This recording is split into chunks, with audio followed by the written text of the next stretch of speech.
itu 1 juta per bulan lah. Itu berangkat setiap bulan wilayah Kalimantan. Indonesia. Salah. Indonesia. Dan salah satu dan beberapa travel di Banjarmasin itu ada yang mencapai 2000 jamaah per bulan. Ini kalau yang sudah besar lah. Nah ini artinya ada apa di sini kan? Travel di Banjarmasin yang menghadirkan 2000 jamaah per bulan. Nah, jadi kalau 1 juta artinya mungkin ini akan terus meningkat dan terjadi peningkatan. Kenapa? Karena ulun melihat program dunia pun sekarang adalah Islamisasi kan. Malam tadi kita bicara Piala Dunia lah, ulun kawannya bicara Piala Dunia. Kenapa sih Indonesia kalah lawan FIFA nih? Beda lawan Qatar lah.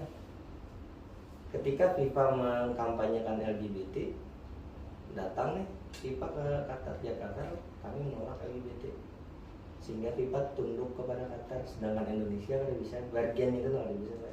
Kenapa? Karena Islam di sana ternyata sudah menjadi program kita nih, Islamisasi kayak program sudah di seluruh dunia.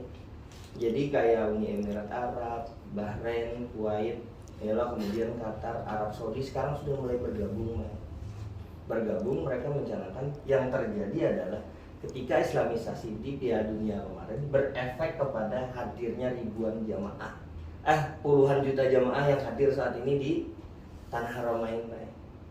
Jadi di Ars Populon yang berangkat itu ada yang baru masuk Islam, banyak yang dari Filipina, dari Jepang. Jadi dari seluruh dunia tadi karena melihat Piala Dunia tadi berpengaruh tuh sebenarnya.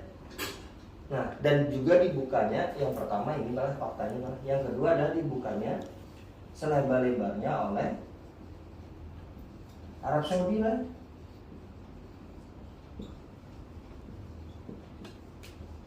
Arab Saudi ini pintarnya nih lah.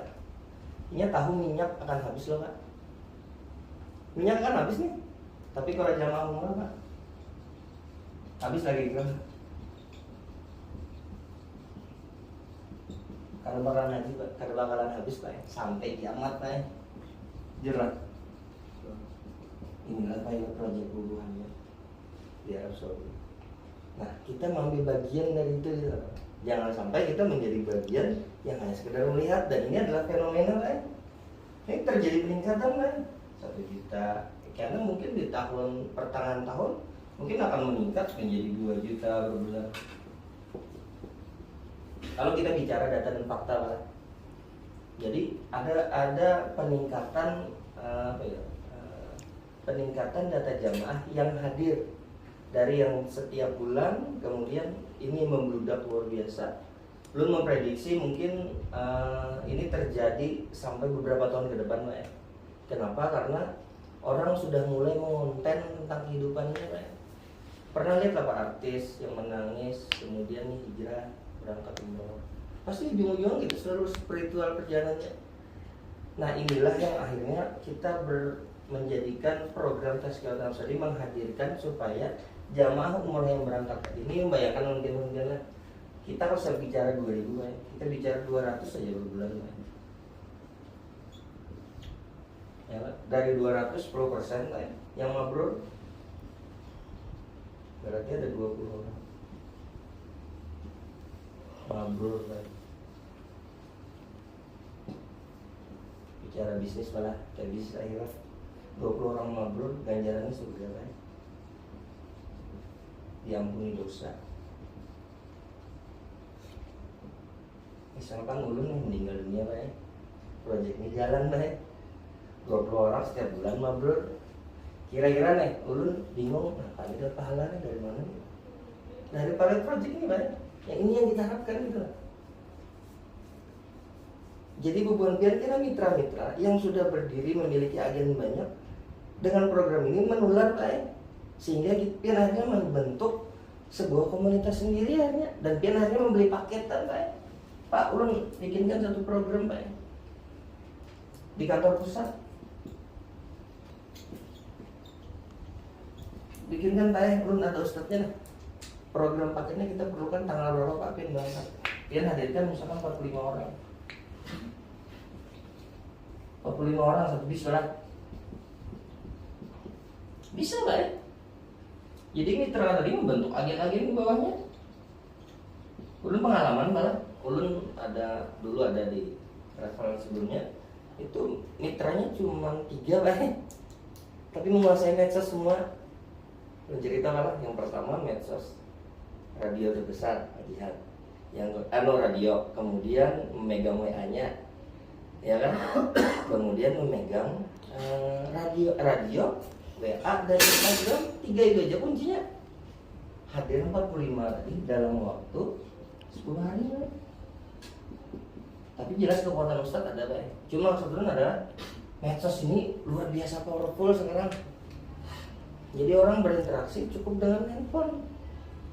Tidak mesti harus datang ada, tapi membuat janji memang datang. Nah, rasa itulah yang hendak kita berikan kepada para mitra. Jadi kantor pusat nanti melayani mitra. Karena fokus kita akhirat Pak, maka programnya akan terus jalan. Sehingga di gambaran 20 orang ini kita ambil bagian dari mitra. Mungkin 2 aja Pak yang mabrur. 2 orang jamaah dari mitra. Kira-kira nih kalau misalnya mitra minta maaf lah, ada yang meninggal atau wafat, dia Pak dikubur, datang pahala gimana? Datang pahala. Kira-kira ini bisnis menguntungkankah bagi kita? Atau ini kada bisnis gitu? Karena orang bicara dunia ngejarnya luar biasa Pak. Tapi kalau bicara akhirat, ya saya ada hawa gitu.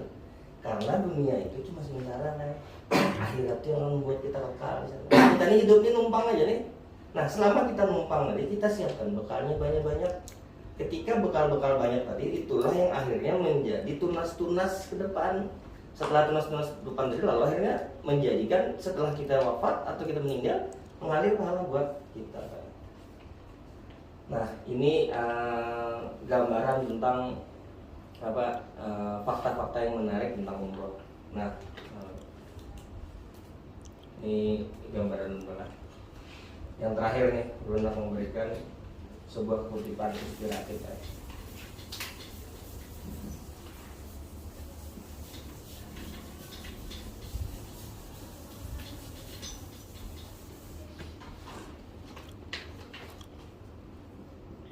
Tazkiyatun nafs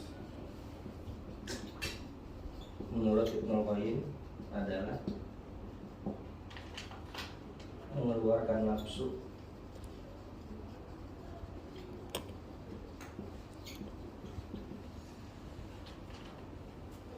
dari kegelapan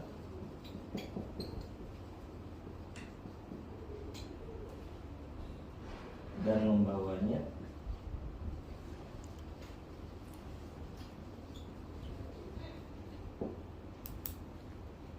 kepada cahaya tauhid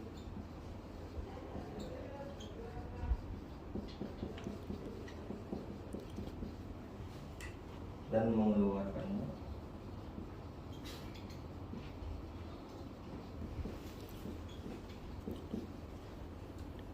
dari kedekatan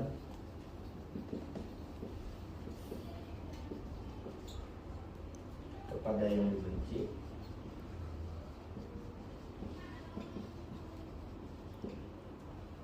dan membawanya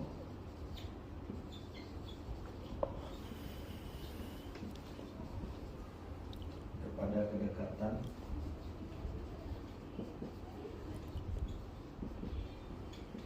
yang dicintai.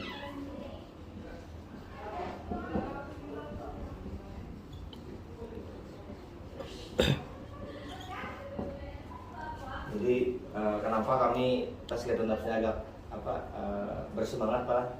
Karena Tazkiyatun Nafs ini kita kadang kala nafsu ini kadang kala hilang dari manusia. Tapi nafsu ini adalah kita kendalikan.